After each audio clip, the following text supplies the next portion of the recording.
자, 오늘은 개념 정리 먼저. 네네. 듣겠습니다. 네, 극단주의 계속 얘기하고 있는데 우리가 극단주의 하면은 이제 극좌파, 뭐 그쵸. 극우파 이렇게 양극단의 어떤 걸로 생각을 많이 하실 거예요. 이렇게 표현도 많이 했고요. 아니면 뭐 보통보다 지나친 되게 과잉된 상태 뭐 이렇게 생각을 하실 건데요. 근데 이게 이렇게 이해하는 게 정확한 이해가 아니라고 하셨어요. 그래서 한번 이 극단주의에 대한 정의를 먼저 설명해 주시면 더 이해가 네. 편할 것 같아요. 표준 국어 대사전에는 극단을 이렇게 규정해 놨거든요. 맨 끝, 길이나 일의 진행이 끝까지 미쳐 더 나을 데가 없는 지경, 이제 끝이라는 얘기죠. 혹은 뭐 중용을 잃고 한쪽으로 크게 치우쳤다. 그래서 이렇게 양쪽 끝을 극단으로 분류하고 중간을 중용으로 분류하는 게 이제 통계의 입장이 비슷하잖아요. 네. 정상분포공설 아시죠? 네. 정상분포공설 이렇게 가운데가. 종 뒤집어 놓은 종. 어, 여기에 보면 양극단이 나와요. 그쵸. 네, 정상은 가운데 많은 사람. 그리고 양쪽에 적은 사람은 조금씩. 비정상. 네.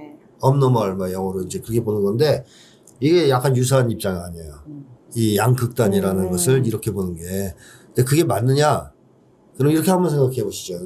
한쪽 끝에는 우리나라의 완전 독립을 주장하는 사람들이 있어요. 일본 식민지 시절을 예를 들자면. 네. 또 한쪽 끝에는 친일파들 네. 있어요. 양극단에.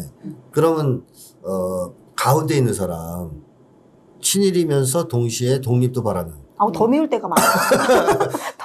혼란한 사람이죠. 네, 네. 네, 이게 중용이잖아요. 중용, 중용이 이렇게 중용도 따지면 막, 중도. 눈치 보면서 일본의 입맛도 맞추지만 네. 난 독립은 바라긴 해. 이런 거잖아요. 네. 그럼 이거 좋은 거예요? 그걸 보통 기회주의라고 그렇죠. 하죠. 네. 그래서 뭐 오늘날의 시대를 보면 끝에 그 윤석열이 있고 이쪽 끝에 국민이 있다. 그러면 극단 양쪽 다? 그러니까 중용은 정치에 무관심이라고 무관심. 얘기하는 사람이 중용이죠. 양쪽 다 지지하지 않는. 나는 아무것도 관심 없어 이렇게 얘기하는 거예요. 예를 들면 뭐 윤석열 지지, 민주당 지지, 이재명 지지, 가운데 다 싫어해. 이 사람이 제일 좋은 사람이에요.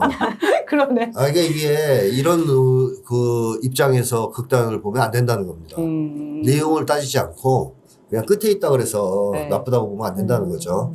그래서 이런 규정은 틀렸다. 오히려 아까 두 번째 얘기한 것처럼 맨 끝이 아니라 과잉의 문제를 보는 게 맞지 않느냐. 이렇게 이제 얘기를 하는 거예요. 그래서 저는 좀 더 구체적으로 네 가지 특징을 가지고 있을 때 극단주의로 규정할 수 있다라고 주장을 하는 거거든요. 네. 그래서 네. 극단주의 특징이 네 가지가 있다는 건데요. 네. 배타성, 광신, 강요, 혐오. 네. 이것들을 골고루 갖추고 있을 때, 골고루. 뭐 세 가지 최소한 갖추고 있을 때, 이 극단주의를 볼 수 있다. 네. 이 중에서 가장 중요한 건 배타성입니다. 근데 한국의 극우 세력이 바로 이 네 가지를 다 갖고 있어요. 이 네 가지를 오늘 다 설명하기 어려울 것 같으니까 두 가지만 먼저 한번 설명을 해주시면 좋겠습니다. 배타성이랑 광신. 배타성은 뭐 딱 들어도 느낌이 오시겠지만, 자기, 혹은 자기가 속한 집단을 제외한 나머지를 네. 다 거부, 나 아니면 안 돼. 배척하는 경향을 얘기하죠. 네. 예를 들면 뭐 히틀러가 뭐 우리 게르만족 아니면 안 돼. 유대인은 싹 가라. 뭐 이런 식으로. 그러면 윤석열이 우리 패밀리 아니면 안 돼. 나머지는 다 개돼지야. 뭐 이렇게 하는 거. 이것도 배타주의죠. 아니 이렇게 얘기하시는 분들이 이찍들은 안 돼. 이것도 배타성인가요? 네. 아, 그것도 배타성이군요. 그렇죠. 여러분들 조심하셔야 됩니다. 그러니까 나머지의 대부분을 싹 거부 배척하는 경향. 이게 이제 배타성인데 일부 심리학 연구들에 의하면 내 집단 외 집단 이런 평향이 있다 그러죠. 사람들이. 그래서 대체로 뭐 사람들은 자기가 소속감을 느끼는 내 집단에 대해서는 이렇게 싸고 네. 싸고 돌고 아니 외 집단에 대해서는 좀 네. 이렇게 네. 배척하고 이중 네. 기준을 팔은 두는 안으로 겁니다. 굽는다. 근데 그것도 그렇죠. 네. 이 정신이 건강하지 않은 사람들이 심한 거예요. 인격적으로 성숙하지 못한 사람, 네. 그다음에 정신이 안 좋은 사람들 얘기지 건강한 사람들은 그러지 않아요. 그러니까 미국 연구의 맹점이 여기 있죠. 미국 심리학이 이상한 미국 사람들 데리고 연구하니까 이런 성향이 나오는 거지. 건강한 사람 연구를 안 해봐서. 표집이 잘못됐네요. 표집 자체가 오염됐지. 그러니까 극단주의가 심한 사회에서 연구해보세요. 대부분 이런 편향을 갖고 있죠. 근데 그렇지 않은 데서 연구해보세요. 이런 편향이 안 나올 거 아니에요. 근데 미국 연구가 같은 그런 점에서 마음에 안 드는데 어쨌든 가족 이기주의 같은 것도 네. 배타성이라고 볼 수도 있는 거예요. 우리끼리만 잘 먹고 잘 살자. 네. 나머지 다 배척하는. 그 다음에 뭐 똘똘 뭉쳐서 우리가 남이가 네. 우리가 하나가 돼서 이 한국을 털어먹자. 이런 놈들 있잖아요. 한국에 기득권층. 이런 사람들이 사실 배타주의자들이라고 봐야 되겠죠. 그래서 요 배타성은 그런 건데 일부 사람들은 요걸 오해할 수도 있어요. 뭐랑 착각할 수가 있냐면 불관용하고 배타성이 반대되는 걸로 이해할 수가 있거든요. 불관용은 아니에요. 왜 그러냐면 국제사회나 이런 연구자들 중에 이런 얘기를 하는 사람이 많은데 베타성 반대말은 불관용이 아니라 개방성입니다. 개방성. 베타시한 게 열려서 받는다는 뜻이니까. 개방성, 포용성 이런 거지 관용이 아닙니다. 왜냐하면 관용은 기본적으로 상대에 대한 부정적인 태도를 전제로 하는 거예요. 관용을 베푼다 이렇게 표현하잖아요. 네, 관용을 베푼다. 이제 무슨 얘기냐면 이런 거죠. 상대방을 인정하거나 존중하는 게 아니고 적극적으로 그게 아니고 싫어. 상대방이 싫은데 참고 봐주겠다 이거예요. 봐줄게. 그 얘기가 관용이에요. 네. 평상시 내 상태인데. 아, 그렇게 사람 관계에서 그럴 때가 있잖아. 난 너 싫어. 근데 뭐 참고. 봐줄게. 그게 관용이에요. 그러니까 이거는 어떻게 보면 베타성의 반대말은 아니다. 이렇게 봐야 되겠죠. 그래서 불관용과 베타성이 이제 뭐 비슷한 말은 아니다라는 네. 거고 또 하나는 베타성과 비타협성이 또 비슷한 말이라고 착각할 수 있는데 비타협성. 완전히 타협하지 다릅니다. 말아라. 완전히 다릅니다. 왜냐하면 베타성은 그야말로 극단주의 특징이지만 비타협성은 극단주의 특징이 아니에요. 오히려 예를 들면 이런 거 한번 생각해 보세요. 옛날에 일본에 독립운동가들이 있어요. 일본 식민지 시절에 일본 놈들한테 잡혔는데 비타협적으로 싸워요. 감옥에서도. 그렇죠. 극단주의자인가요? 그럴 수 없잖아요. 네. 이 사람- 일본 너네랑은 난 대화할 수 없어. 그렇죠. 대화의 그 협상의 상대가 여지가 아니야. 없다. 네. 네. 우리가 북힘당을 대화의 어. 상대로 여기지 않는 거랑 그렇죠. 비슷한 거예요? 불의와 타협하지 않는다. 비타협성. 좋은 거 아닙니까? 네, 좋은 거죠. 근데 김건희는 비타협성이 없는 거잖아요. 디올백을 주니까. 아유, 성찰하다고. 박절하지 못해. 내가 받아야 돼. 이거 거절하면 얼마나 상처 있겠어. 진짜 타협적이에요, 사람이. 불의와 타협하는, 뇌물과 타협하는, 네. 디올백과 타협하는. 자, 그렇기 때문에 비타협성은 잘못된 것, 불의와 타협하지 않고 자기의 신념을 고수하는 것이니까 좋은 겁니다. 칭찬을 받을 만한 거예요. 그리고 비타협성은 합리적인 사고와 판단의 근거에서 진리, 허위 이걸 구분하고 옳고 그름을 분별해서 잘못과 타협하지 않는 걸 얘기합니다. 그러니까 굉장히 어떻게 보면 장점이에요. 좋은 점이죠. 네. 그래서 저 사람 비타협적이야. 그럼 원래 좋게 써야 되는 거라고 생각해요. 근데 베타성은 그랑 달라서 그냥 비합리적 사고의 기초에서 다 배척하는 거죠. 그러니까 합리적 이유가 없어요. 네. 무조건 배척하는 이유가 거예요. 있는 게 아니라 네. 그냥 내 쪽 나 아니야. 아니면 다 내 쪽에 맞다. 내 편에 줄 안서 다 죽여버릴 거야 이거거든요. 네. 옛날에 미국에서 그 부시가 테러의 전쟁할 때 딱 그 얘기를 했어요. 우리 편에 서지 않으면 다 적이라고. 맞아. 그렇죠. 그거 무서운 얘기거든요. 지금도 그런 기조잖아요. 네, 지금도 그렇죠, 네. 미국이. 자, 그래서 이거는 비타협성과는 다른 문제라는 거고요. 그 다음에 베타성은 결국 폐쇄성과 오히려 관련이 좀 있다. 이렇게 보면 되겠습니다. 왜냐하면 반대말로 베타성의 반대말이 아까 개방성, 포용성이라고 그랬잖아요. 네. 그러니까 오히려 베타성은 뭐랑 가까운 개념이냐면 폐쇄성과 폐쇄성. 가까운 개념이라고 보시면 되죠. 외부 세계를 두려워하는 방어적인 태도의 기초를 갖고 있기 때문에 두 가지는 비슷하다고 볼 수 있어요. 폐쇄성과 베타성은. 사실 쉽게 얘기하면 베타성은 외부 세계에 대한 두려움이 근원이에요. 그러니까 그전에는 그런 게 있는 거죠. 그러니까 센 뭐, 그러니까 척해도. 못 열지. 네. 그렇죠. 어떻게 될지 모르니까 자기가 네, 불안해서. 무섭지 않으면 열죠. 네. 그러니까 공격하는 거고. 네네. 그러니까 한국 사람들이 전통적으로 대문 열고 살았잖아요. 그렇죠. 왜냐하면 이웃이 쳐들어올 걸 걱정을 안 했어요, 한국 사람들은. 네. 이웃 간의 사이가 좋았기 때문에. 근데 다른 나라 사람들은 대체로 문을 걸어 잠그고 살았습니다. 왜냐하면 이웃이 들어와서 날 죽일 수도 있다는 두려움이 있기 때문에. 있어서. 그래서 개방성은 안전했을 때 보통 개방되는 거고요. 일단 최소 안전이 담보됐을 때 이 밖의 외부 세계를 두려워한다. 그런 베타성이 나올 수밖에 네. 없어요. 폐쇄성이나. 그런 점에서 이 베타성과 폐쇄성은 치적지간이다. 이렇게 보시면 되겠고 네. 이 베타성을 가진 사람은 무조건 흑백 사고를 합니다. 나 아니면 적이다. 그렇죠. 이런 사고를 하죠.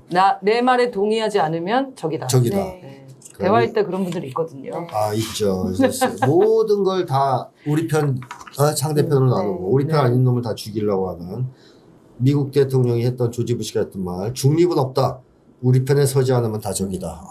이걸로 세계를 협박했죠? 네. 자, 윤석열도 좀 그러죠. 내 밑에 들어오지 않으면 다 적이다. 네. 이렇게 얘기하죠. 이게 베타성입니다. 자, 이런 베타성은 어떤 문제를 유발할까요? 그런 사람이라면 그 입장이라면 예. 제일 큰 문제? 우선 사회에 해를 끼치는 건 당연한 거고요. 독불장군이 될 거고 네, 그건 당연한 거고 네. 자기한테 일단 손해예요. 네, 사람을 못 믿을 것 같아요. 그것도 있죠. 자기가 성장할 수 있을까요? 배우고? 아, 그러네요. 안 열려 있는. 안 열려 있으니까 닫으니까. 듣질 않는. 우물 안에 있는 아, 거니까요. 야, 요새 그 AI가 참 좋대 그러면 나는 그렇지. 뭐 싫어. 15일 동안 레포트 쓰고. AI 그렇지만 추구해 뭐 이러면서 네. 과학 문명을 다 쓸어야 돼 뭐 이런 자 베타성 있는 사람은 새로운 걸 받아들일 수가 없어요. 그러니까 배우지도 성장하지도 못하고 성장을 못한다. 뭐 반성은 이제 바라지도 않고 그러기 때문에 정체 퇴보는 불가피합니다. 그리고 사회가 만약에 통째로 배타적인 경향이 있다. 사회 전체가. 네. 그 사회는 어떻게 되겠어요? 그럼? 발전이 없고. 발전이 없고 결국 멸망하겠죠. 네. 발전하지 않는 사회는 멸망해요. 대체로. 멸망합니다. 그래서 그 예로 제가 책에다 쓴 게 그런 거죠. 로마. 초창기에 로마가 제국을 추구했을 때, 로마 제국 건설할 때는 개방적이었어요. 다신교도 상당한 영향을 미쳤죠. 로마는 다신교였죠, 처음에. 그래서 신이 여러 가지예요. 네. 로마가 정령을 했어, 어느 지역을. 근데 그 나라 사람들은 이상한 신을 믿고 있어요. 그럼 어떻게 했을까요? 걔도 받아들이는 거예요. 로마 신으로. 네. 이런 신도 있었어? 하나 더. 오케이. 네, 그래서 네. 로마의 신이 자꾸 늘어나. 네. 그러고 이런 개방적인 입장이었기 때문에 초기에 로마는 민족 출신 계층 상관없이 로마 체제에 들어오기만 하면 정치체를 인정하기만 하면 로마 시민 자격을 줬어요. 차별을 잘 안 했습니다. 그러니까 똑같이 대한 거죠, 평등하게. 네. 그래 로마 시민이 되고 싶어하는 민족도 있었던 거예요. 차라리 들어가자. 괜히 싸우지 말고 들어가면 잘해주는데 왜? 우리 신도 믿을 수 있게 해주고. 네. 그래서 로마가 계속 확장됐는데 나중에 잘 나가니까 로마가 이제 일신교로 바꿉니다. 기독교 받아들이면서. 네. 이제부터는 점령지에서 신을 믿고 있잖아요. 어떤 신을. 그럼 뭐가 돼요? 이교도가 되는 거예요. 이단이 되는 거예요. 인정이 안 돼요. 네. 그리고 그러면서 동시에 탄압하기 시작해요. 권리를 제한하기 시작해요. 식민지라고 하면서.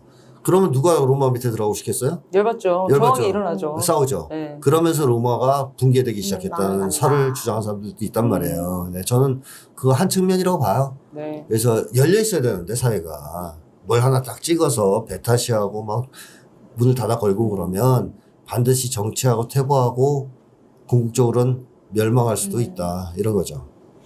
네. 광신 얘기도 좀 해주시죠. 광신. 광신은 딱 봐도 미쳤다는 거잖아요. 네, 미쳤다는 미쳤다.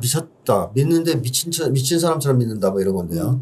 그러니까 신앙이나 사상들을 이성을 잃고 비판적으로 믿는다라는 것이 이제 광신의 정의. 네. 표준국어 대사전에 의하면 네. 그렇게 돼 있는데 저는 이것도 이제 과잉 믿음이라고 보는데 믿음 과잉이나 너무 지나치게 믿는 건데 정상적인 수준을 벗어나서 그 기준이 뭘까? 역시 이것도 합리적인 사고, 비판적인 사고 요거가 일단 하나가 기준이 돼야 될 것 같아요. 합리적이고 비판적인 사고의 기초에서 믿는 거냐 아니면 그것 없이 없냐. 믿는 거냐 이런 거 있잖아요. 석유가 140억 배럴이 있어요. 동해에. 근거는 없지. 그냥 믿어라. 믿으면 나올 것이다. 근데 댓글에 진짜 그거 다는 사람들이 있어요. 나중에 너 석유 나오면 어떡할 거냐고. 뭐 어떻게 그때 안 쓸 건데. 그렇죠. 아니야.